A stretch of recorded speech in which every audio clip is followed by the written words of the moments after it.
تب آپ خود سوچیں کہ جو بندہ صبح سویرے یہ دعائیں مانگ کر اپنے دن کا آغاز کرتا ہے وہ کتنا ایکٹیو ہوگا، کتنا اپنے مقصد میں چاق و چوبند ہوگا، کتنی مفید اس کی زندگی ہوگی جو اللہ کے نام سے شروع ہوگی اور اللہ ہی کی خاطر اللہ کے کام میں پھر بسر ہوگی. اس لیے یہ دعائیں بہت ہی مفید ہیں، اور اگر ان کو پابندی سے آپ پڑھیں تو اپنے اندر بہت چینج محسوس کریں گے. اس کو آپ بسہولت کیا کر سکتے ہیں، قرآن پاک کا جو نارمل نسخہ عموماً صبح کے وقت پڑھا جاتا ہے اس میں روز کا جو سبق آپ پڑھتے ہیں اس کے اندر رکھ چھوڑیں. ان قرآن الفجر کان مشہودا، فجر کے وقت قرآن پاک تو پڑھنا ہی ہوتا ہے، تو جہاں سے پڑھنا ہوتا ہے وہاں سے نشانی اسی سے نکل آئے گی. قرآن پڑھنے کے بعد دعا قبول ہوتی ہے، یعنی نماز پڑھیں، نماز کے بعد قرآن پاک اٹھائیں، قرآن پاک پڑھ کر دعائیں کھولیں اور دیکھ کر پڑھ لیں. کوئی ترجمہ بھول رہا ہو تو ساتھ ترجمہ بھی دیکھ لیں. تو اس عادت سے انشاءاللہ آپ کی زندگی میں بہت سی پازیٹیو چینجز آئیں گی انشاءاللہ تعالی. کیوں کہلوا رہے ہیں دعائیں؟ جو سنت طریقہ یہی ہے کہ آپ صلی اللہ علیہ وسلم جو اہم بات ہوتی تھی اس کو 3 مرتبہ کہتے تھے، سکھانے کے لیے خاص طور پر جو چیزیں ہوتی تھی، اور پھر اس کے بعد ترجمہ، اور آخری دفعہ پھر کیوں پڑھتے ہیں، اس کا کیا وجہ ہے؟ تاکہ آپ پورے احساس کے ساتھ اس کو دہرا سکیں.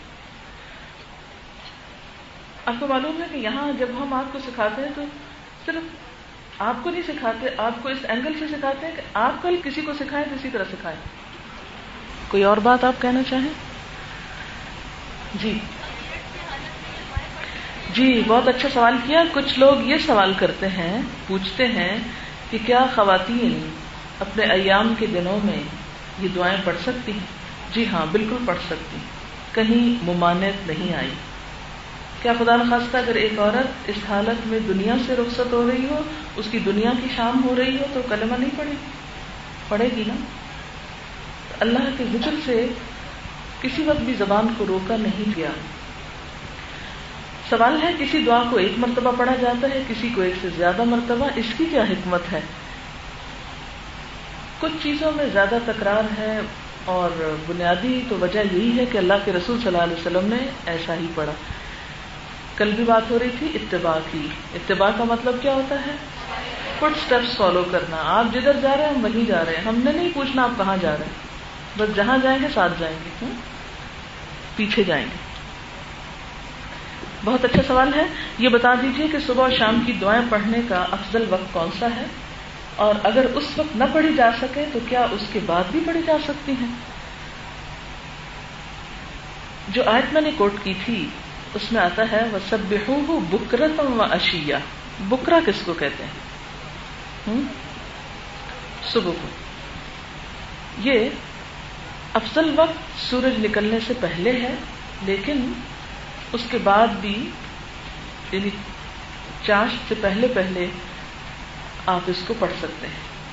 اسی طرح وَعَشِيًّا، عشی کا لفظ اس کا معنی کیا ہوتا ہے؟ عصر کا آخری وقت. ٹھیک ہے، سورج غروب ہونے سے پہلے پڑھ لینی چاہیے. لیکن اگر کسی وجہ سے سورج غروب ہونے سے پہلے نہیں پڑھی جا سکی تو مغرب کی نماز کے فوراً بعد پڑھ لیجیے. ٹھیک ہے. اور اگر بھول گئی، اول تو یہ کہ جو طریقہ میں نے آپ کو بتایا ہے کہ اپنے قرآن پاک کے اندر رکھیے تو انشاءاللہ نہیں بھولیں گے. اس طرح دعاؤں کے بہانے قرآن کی عادت ہوگی، قرآن کے بہانے دعاؤں کی عادت ہو جائے گی، تو وہ ایک دوسرے سے سپورٹ مل جائے گی آپ کو.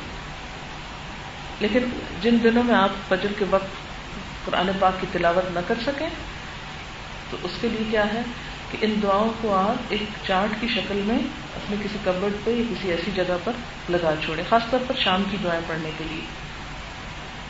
کیونکہ میں نے اسی طرح یاد کی تھی، رٹی نہیں تھی، ہر روز اس جگہ پہ جا کے کھڑے ہو کر پڑھ لیتی. چند دنوں کے بعد خود بخود ترتیب بھی یاد ہو گئی اور دعائیں بھی یاد ہو گئی اور عادت بھی ہو گئی.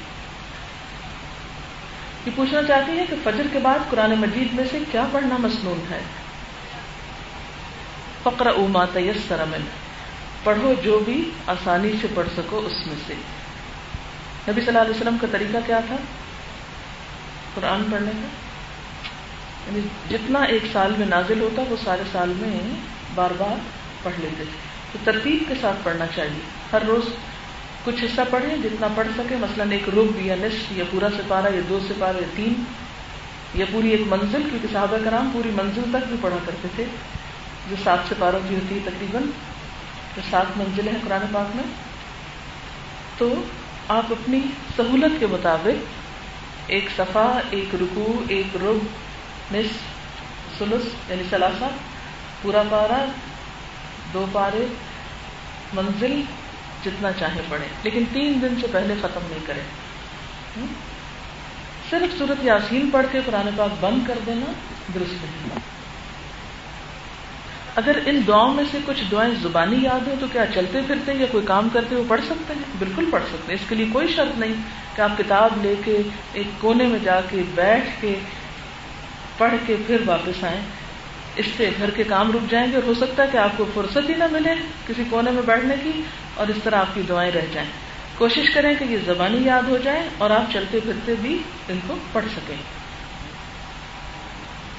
سوال ہے، اگر ان دعاؤں کو جان بوجھ کر چھوڑ دیا جائے نیند یا سستی کی وجہ سے تو کیا گناہ ہوگا؟